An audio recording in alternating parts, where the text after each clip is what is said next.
Which way Kalonzo Musyoka?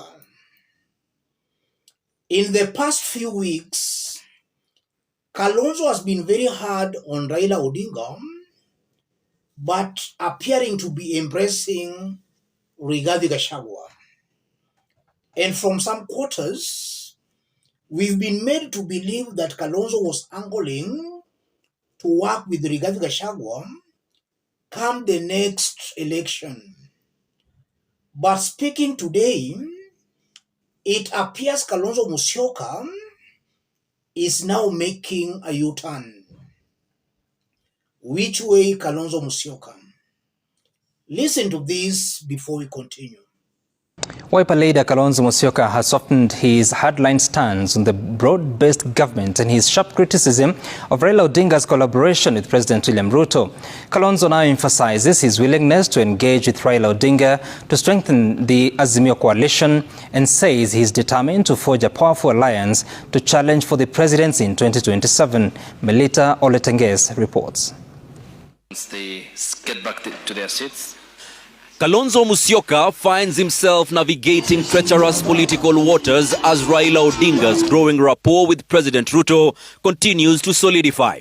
Once staunchly opposed to ODM's cabinet nominations, Kalonzo's position has evolved. Today he signals a shift in stance. You see, we must continue to engage with Raila Odinga. As we speak, the leader of Azimio La Umoja One Kenya coalition. There's no way we will not engage with him going forward.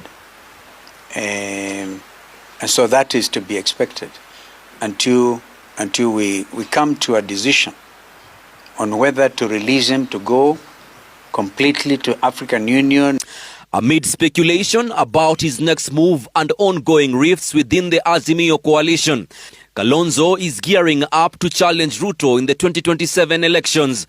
He believes a new political alignment is crucial for mounting a successful campaign. The idea is to form a coalition that will not only drive Kenya Kwanza home mapema, but I'm quite sure if we are in this country today, if there was an election, there will be no Kenya Kwanza. Speaking at the Oslo Center Africa Youth Forum, Kalonzo addressed Gen Z-led anti-government protests, advocating for youth inclusion in national dialogue and calling for justice for victims of the protests. Kuna wazazi bado hawajui watoto wao wako mochari gani. Hapa tukizungumza hawajui. Niliona mzee mmoja akisema I want my son dead or alive. The Africa Youth Forum highlighted that Kenya has become a model in the region for championing constitutional rights and democracy. Use Kenya as a model. So you became the model and you are today. We have developed the Youth Assembly program in Kenya for Kenyan youths. Kalonzo indicated that an Azimio Council meeting chaired by former President Uhuru Kenyatta is in the offing to sort out issues bedeviling the coalition. I want us to put those remarks into perspective for Kenyans to understand what's going on behind the scenes. If you are watching us but you have not yet subscribed, subscribe, give the video a like. Let's proceed. Let me start by saying this. It's a fact Kalonzo has been very hard on Raila Odinga, but embracing Rigathi Gachagua. But from those remarks, it appears Kalonzo Musyoka is now making a U-turn. What's happening here? It's true that when Kalonzo Musyoka was seen to be embracing Rigathi Gachagua, he lost a sizable support in the Azimio strongholds. That's Nyanza, Kisii, Western, Coast, Nairobi, and Northeastern. Kalonzo lost a significant support the day he was seen as embracing Rigathi Gachagua. If you look at Rigathi Gachagua and William Ruto, I've always maintained here that Rigathi is a worse-off version than Ruto. And if Kenyans were to make a decision between Ruto and Rigathi Gachagua, I'm almost certain that a whopping majority would rather go with William Ruto than Rigathi Gachagua.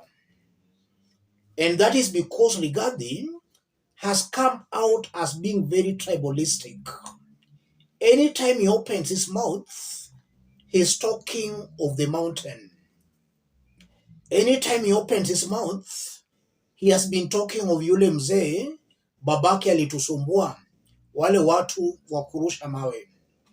So if it's a Ruto Rigathi, then Kenyans, a majority, will most definitely go with William Samoei Ruto. And for anybody still doubting that, it will come out very, very clearly. So Rigathi is a worse-off version of Ruto. Uhuru was better than Ruto. Ruto is better than Rigathi Gachagua. So Kalonzo did shoot himself on the foot by being seen to be embracing Rigathi Gachagua. He's making that U-turn because maybe he has come to realize that he was making a blunder by embracing Rigathi Gachagua. If you look at it very objectively, Kalonzo is also making that U-turn because he's now coming to terms with the reality as to what Gen Z is. Who are the Gen Zs? Gen Zs are not living in a vacuum. Gen Zs are Kenyans, and they are divided among top politicians in Kenya. We have Gen Zs who have got a soft spot for Ruto, a soft spot for Rigathi, a soft spot for Raila, and a soft spot for Kalonzo Musyoka and other leaders. But a whopping majority, if not 70%, are Raila Odinga supporters. Kalonzo is coming to terms with that reality. Kalonzo thought that Gen Z was a group of people that was just there, that you could just go grab as Gen Zs. Gen Zs are split among these top politicians. And Raila Odinga controls a majority of the Gen Z support. That's what Kalonzo Musyoka is now realizing. So Kalonzo knows that by embracing Raila Odinga, he's just indirectly embracing the Gen Zs.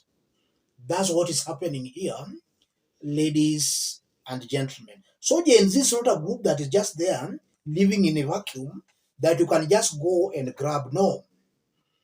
You must embrace these top politicians for you to grab the Gen Zs. Something also coming out very clearly. About 1 or 2 days ago, we saw Raila Odinga in Rift Valley saying Uhuru Kenyatta asked him to reach out to Ruto. And from what we are also hearing from that news item, Azimio is to meet, and Uhuru Kenyatta is also going to be present, including Raila Odinga. So it might be possible that Uhuru Kenyatta and Raila Odinga are reading from the same page pertaining to embracing Ruto's government. I'm seeing a Kalonzo Musyoka who is also soon going to be told along. And we might also find Kalonzo Musyoka starting to embrace William Ruto's government, courtesy to Raila Odinga and Uhuru Kenyatta. And I did explain that a few days ago, that looking at Kalonzo Musyoka, he will soon be panel beaten into embracing or going Raila Odinga's direction. That's what is happening here.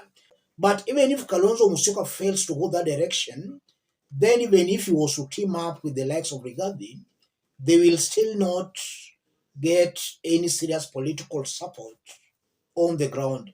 These are some of the realities that might be informing Kalonzo Musyoka's change of mind.